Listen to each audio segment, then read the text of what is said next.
Et si on joue à la guerre des étoiles? Non, mais pourquoi pas? Tu ferais bien Dark Vador avec ta grosse voix. Oui, c'est sûr. C'est sur l'Académie du sabre laser qui vient d'ouvrir en Belgique. Il n'y a vraiment que les Belges pour faire ça, effectivement. Rendez-vous chaque semaine pour Les enfants vont adorer, je pense. Il n'y a pas que les enfants. Tu vas voir 2 instructeurs et visiblement c'est très sérieux puisqu'il faut plus de 10 ans pour maîtriser les 7 styles de combat, Yann Anthony Nogues. Bon, faut l'admettre, ça n'a pas l'air très sérieux comme ça, mais ça peut quand même être utile de savoir manier un véritable sabre laser si jamais on se retrouve nez à nez avec Darth Vader.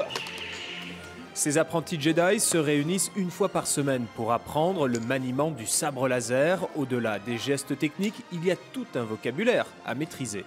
Et on fait un pendulum doucement. Le recteur de cette académie belge portait un nom prédestiné, Luc. Donc il y a 7 styles de combat, 7 formes qui sont enseignées ici dans le maniement du sabre laser. La première forme que nous enseignons s'appelle le Shisho. Il faut à peu près 1 an et demi pour l'apprendre. Et ensuite, vous avez accès aux formes suivantes selon la maîtrise que vous avez du sabre laser.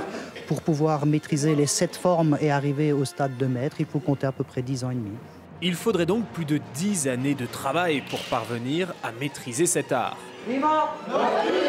Contrairement à une épée classique, un simple contact avec le redoutable sabre à lampe LED peut neutraliser l'adversaire.